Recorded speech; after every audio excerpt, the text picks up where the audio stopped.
हाँ, तो आज हम प्रेजेंट इंडेफिनिट टेंस का अध्ययन करने चल रहे हैं। तो इसमें कुछ नियम, रूल्स और रेगुलेशन को फॉलो करना पड़ेगा। और ये प्रेजेंट इंडेफिनिट टेंस एक ऐसा सेंटेंस है जिसमें ज़्यादा से ज़्यादा जो है इसमें ढेर सारे पॉइंट्स को याद रखना पड़ेगा। और तो जो पॉइंट्स हैं हम आपको देखिए, हम वाइट बोर्ड अपने हम शो कर रहे हैं। तो पहले तो पहचान होता है, इस टेंस के वाक्य के अंत में ता है, ती है, ते है, ता हूं आदि आते हैं। माने जिस हिंदी वाक्य के अंत में इनमें से कोई एक अगर आया हो तो उसको हम प्रेजेंट इंडेफिनिट टेंस का वाक्य कहेंगे। जैसे वह रोज विद्यालय जाता है, सीता अपने भाई का होमवर्क पूरा करती है, मैं रोज नदी में स्नान करता हूँ, लड़के विद्यालय में हॉकी खेलते हैं। यानी सभी वाक्य अंत में ता है, ती है, ते है, ता हूं आदि ये शब्द आते हैं। अब इसका नियम क्या होता है? नियम क्या होता है? फर्स्ट ऑफ ऑल सबसे पहले subject plus verb with yes और ईएस प्लस ऑब्जेक्ट एक्सेट्रा। ये एक सामान्य नियम होता है कि सबसे पहले हम सब्जेक्ट का प्रयोग करेंगे, इसके बाद वर्ब का प्रयोग करेंगे और उसके अनुसार यस या ईएस का प्रयोग करेंगे। लेकिन यस या ईएस का प्रयोग कब करेंगे, किस कर्ता के साथ में करेंगे, किस प्रकार का सब्जेक्ट रहेगा तो हम यस या ईएस का प्रयोग करेंगे। उसके लिए आइए हम देखते हैं। जब सब्जेक्ट ही, शी, इट या सिंगुलर नाउन, सिंगुलर सब्जेक्ट हो, सिंगुलर नाउन हो, तो वहां पर हम क्या करते हैं? सिंगुलर सब्जेक्ट यानी सिंगुलर नाउन, ऐसे इस तरह से सिंगुलर नाउन,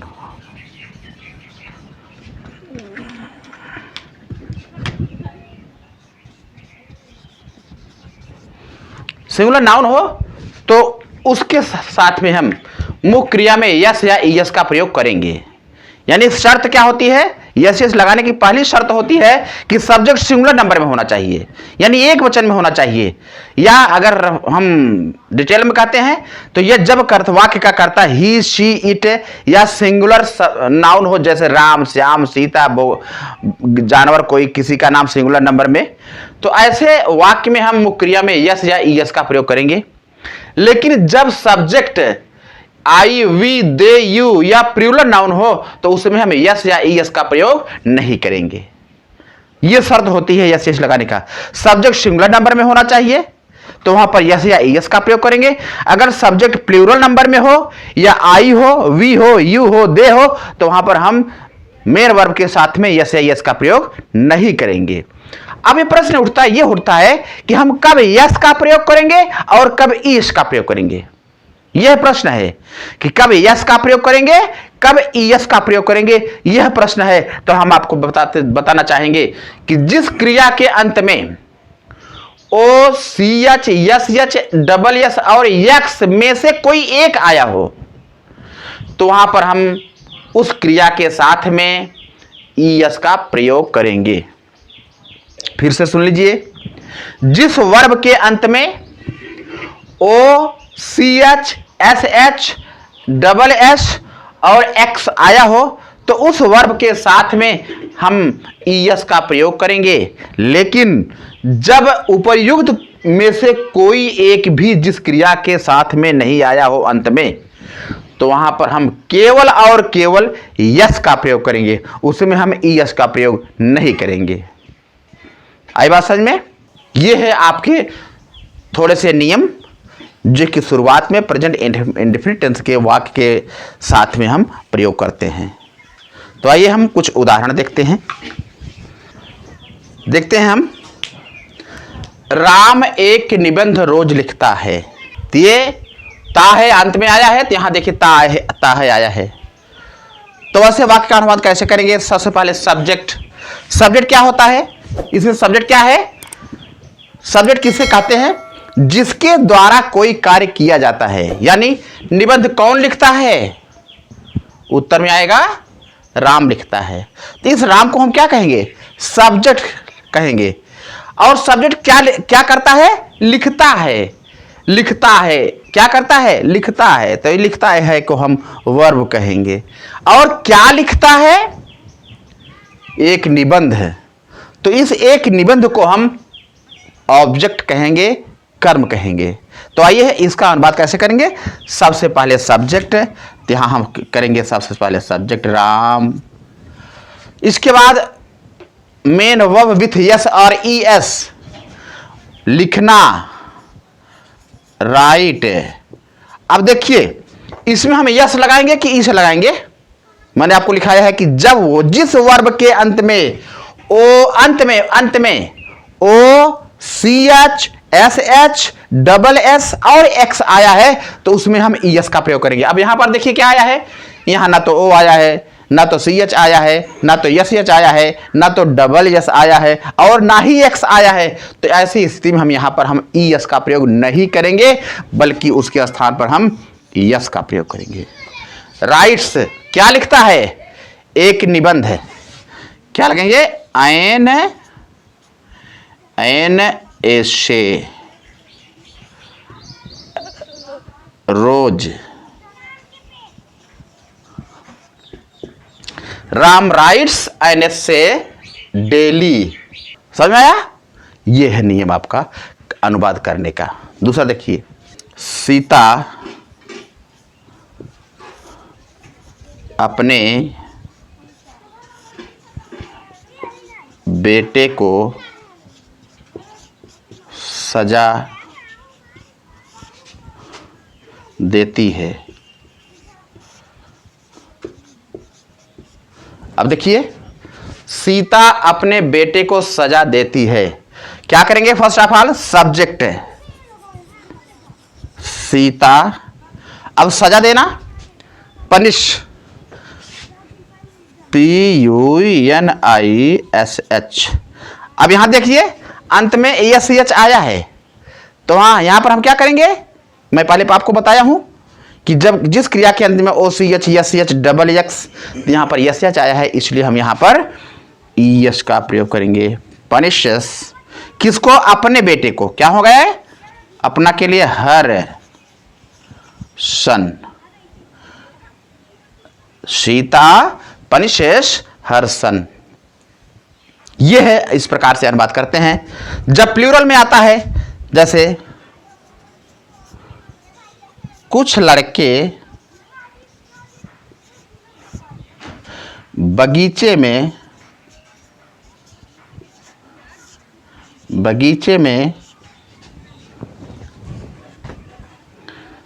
रोज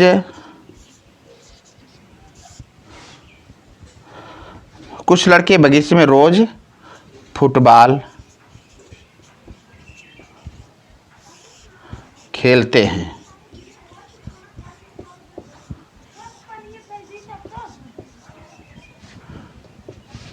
अब देखिए कुछ लड़के सिंगुलर है कि प्लूरल है, ये कुछ लड़के, ये शब्द प्लूरल नाउन है, इसलिए हम यहां पर क्या करेंगे, सम बॉयज, खेलना, प्ले। अब इसमें बताइए यस लगाएंगे कि यस लगाएंगे। इसमें हम ना तो यस लगाएंगे और ना ही ईएस लगाएंगे, क्योंकि यहां पर सब्जेक्ट प्लूरल नंबर में है, इसलिए हम मेन वर्ब को जो है उसके ओरिजिनल फॉर्म में हम लिख देंगे। Some boys play football,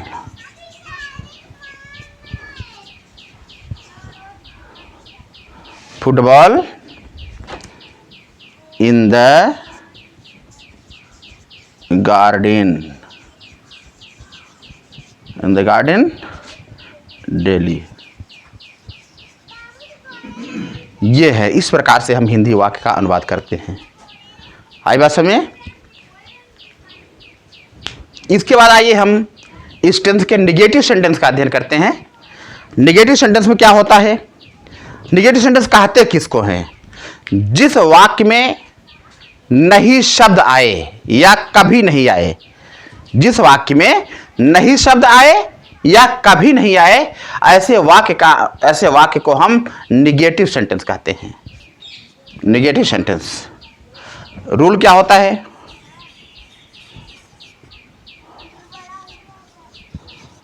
subject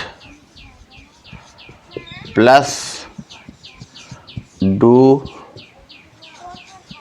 और does plus not plus verb plus object etc। ये होता है निगेटिव सेंटेंस का नियम। अब कहां पर डज का प्रयोग करते हैं और कहां पर डू का प्रयोग करते हैं? फिर वही बात, जब सिंगुलर सब्जेक्ट होता है तो वहां पर हम डज का प्रयोग करते हैं, और जब प्लूरल सब्जेक्ट होता है तो वहां पर हम डू का प्रयोग करते हैं। डिटेल में हम बात करते हैं। ही, शी, इट या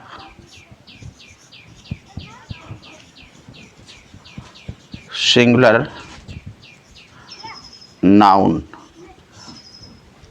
use does. I, we, they, you या प्लूरल नाउन क्या लगाएंगे? डू। यदि वाक्य में कभी नहीं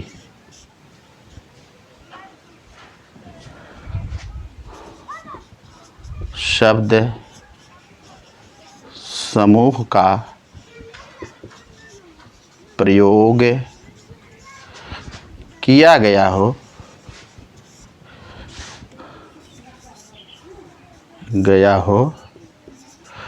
तो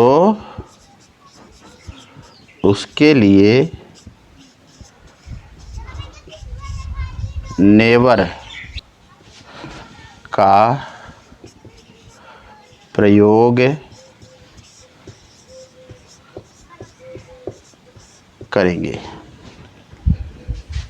यानी जब हिंदी वाक्य के बीच में कभी नहीं शब्द आया हो तो उसके स्थान पर हम डू नॉट और डज नॉट का प्रयोग नहीं करेंगे, उसके स्थान पर सीधा हम नेवर का प्रयोग करेंगे और उसका अनुवाद सिंपल सेंटेंस की तरह करेंगे, अर्थात आवश्यकता अनुसार मेन वर्ब में यस और ईएस का प्रयोग करेंगे। आई बात समझ में? ये है। आइए हम आपको कुछ एग्जाम्पल बताते हैं। हाँ, तो आइए हम एक एग्जाम्पल पर देखते हैं। जैसे लड़के सड़क पर नहीं दौड़ते हैं, तो नियम क्या होता है? सबसे पहले सब्जेक्ट, इसमें सब्जेक्ट क्या है? लड़के। कैसा सब्जेक्ट है? सिंगुलर है कि प्लूरल है? लड़के, लड़का, लड़के। लड़का होता तो एक सिंगुलर नंबर, और यहाँ चूंकि लड़के हैं तो लड़के रहने पर क्या होता है? प्लूरल नंबर होता है, इसलिए यहाँ पर हम प्लूरल नंबर द बॉयज हो जाएगा। प्लस डू और डज, जब प्लूरल होता है तो प्लूरल के साथ में हम डू का प्रयोग करते हैं, तो यहाँ पर हम क्या करेंगे? Do plus not, do not. इसके बाद रन ऑन द रोड, ये है the boys do not run on the road. दूसरा, माली सुबह में फूल नहीं तोड़ता है। माली सुबह में फूल नहीं तोड़ता है। सबसे पहले सब्जेक्ट नियम में है, इसलिए सब्जेक्ट ये सिंगुलर है कि प्लूरल है? माली ये है सिंगुलर, इसलिए यहाँ पर हम डज का प्रयोग करेंगे। तो पहले द गार्डनर, फिर इसके बाद हेल्पिंग वर्ब डज नॉट तोड़ना, प्लक क्या? The flowers in the morning. ये हो गया आपका। और ध्यान रहे, जब नेगेटिव सेंटेंस हो जाता है तो उसमें हम मेन वर्ब में यस और ईएस का प्रयोग नहीं करते हैं, चाहे सब्जेक्ट सिंगुलर का हो या प्लूरल। उसमें हम यस या एस का प्रयोग नहीं करेंगे, वर्ब को उसके ओरिजिनल फॉर्म में लिखेंगे। एक एग्जांपल और देखते हैं।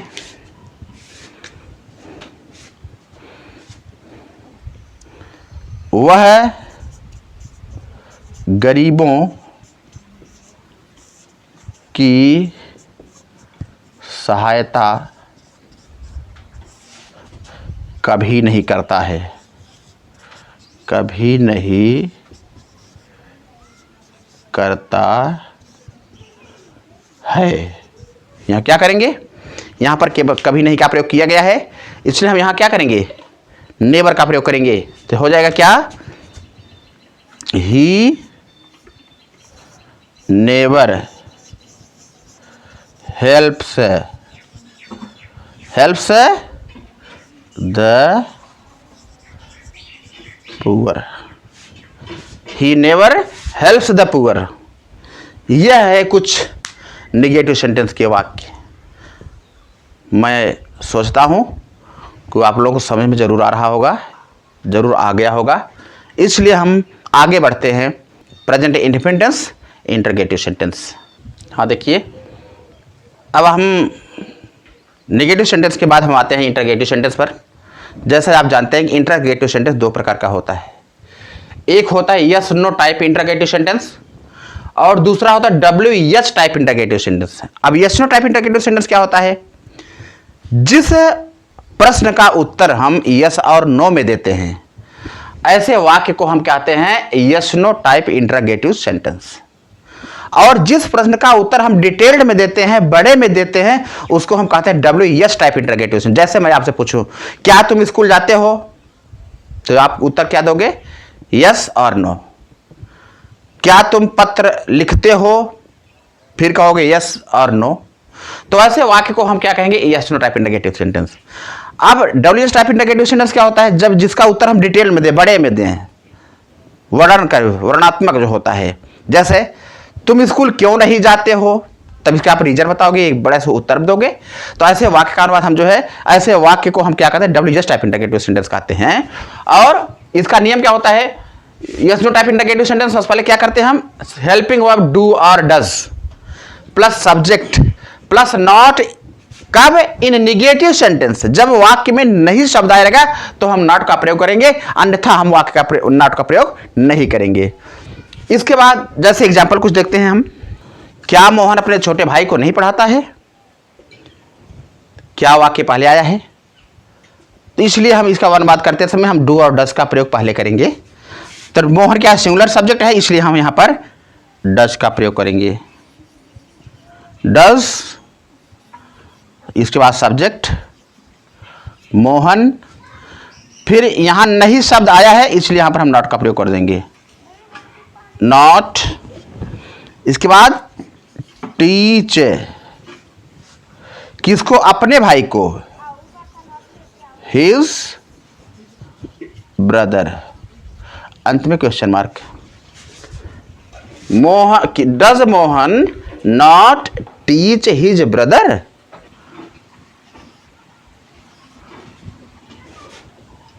इसके बाद क्या पुजारी सुबह में भगवान को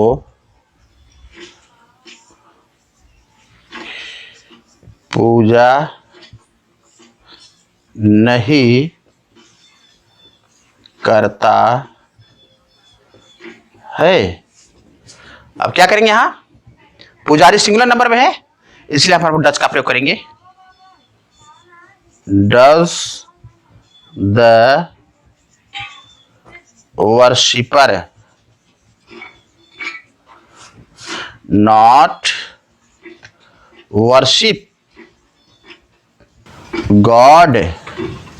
कब, इन द मॉर्निंग। ये है,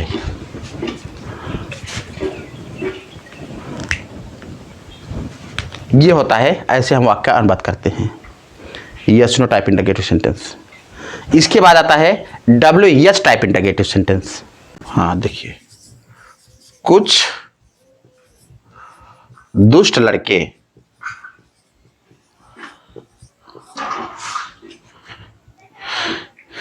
एक व्यक्ति को अपमानित क्यों करते हैं। WH टाइप इंटरगेटिव, यानी जब प्रश्नवाचक शब्द क्या, क्यों, कब, कैसे, कहां आदि वाक्य के बीच में आता है तो ऐसे वाक्य को हम WH टाइप इंटरोगेटिव सेंटेंस कहते हैं। अब यह क्या है, कुछ दुष्ट लड़के एक व्यक्ति को अपमानित क्यों करते हैं, तो पहले क्यों WH वर्ड, तो ये करेंगे वाई। अब कुछ दुष्ट लड़के, दिस इज प्लूरल नंबर, यहां पर हम डू का प्रयोग करेंगे। Why do some wicked boys, इसके बाद why do some wicked boys insult किसको, a man,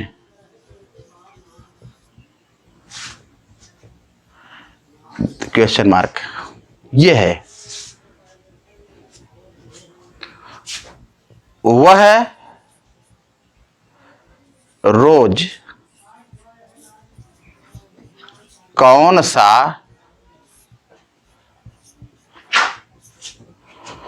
फिल्म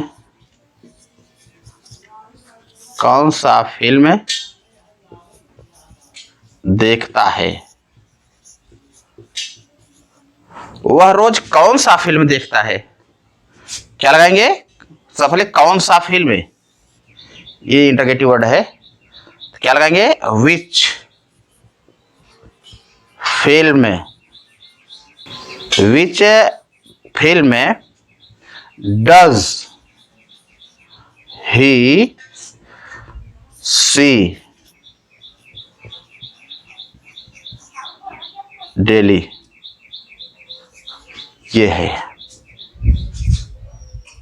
ये से वाक्य का अनुवाद हम करते हैं। इस प्रकार से हमने आपको यह present indefinite tense detailed way में कवर करने का प्रयास किया है और मुझे आशा ही नहीं पूर्ण विश्वास है कि आप लोगों को समझ में जरूर आया होगा। और हम आपको कुछ होमवर्क देते हैं, आप उसको जो है प्रयास कीजिए। तो आप सबको हम प्रेजेंट इंडेफिनिट टेंस के सारे नियम, हर प्रकार के सेंटेंस, सिंपल सेंटेंस, नेगेटिव से interrogative sentence, double interrogative sentence यानी WH टाइप इंटरगेटिव सेंटेंस, सबको हमने आपके सामने प्रस्तुत किया एग्जाम्पल के साथ में। मुझे आशा है, पूर्ण विश्वास है कि आपको अच्छी तरह समझ में आया होगा। और मैं आपको कुछ वर्क जो है दे रहा हूं और इसको आप करिए और आप अपने को अनुमान लगाइए कि आप हमसे कितना सीखे, इस वीडियो से कितना सीखे, ये आपको समझ में आ जाएगा। और पूरा हम 1 मिनट में पूरा हम समराइज करना चाहते हैं कि आपने जो है पहले आपने क्या पढ़ा, पहचान, फिर इसके बाद उसका नियम, कैसे अनुवाद करते हैं, क्या रूल्स होता है, यस यस का प्रयोग कब करते हैं, कब नहीं करते हैं, किसके साथ करते हैं, किसके साथ नहीं करते हैं, और इंटरगेटिव सेंटेंस का क्या नियम होता है, कैसे अनुवाद करते हैं, ये सारी बात हमने आपको बताया। और आशा ही नहीं पूर्ण विश्वास है कि आप जरूर समझ गए होंगे और इस प्रकार के वाक्य को अपने घर पर किसी किताब से लेकर के आप उसका प्रयास करेंगे और जो अपना कमेंट हो हमको आप जो है देंगे। So thanks for today.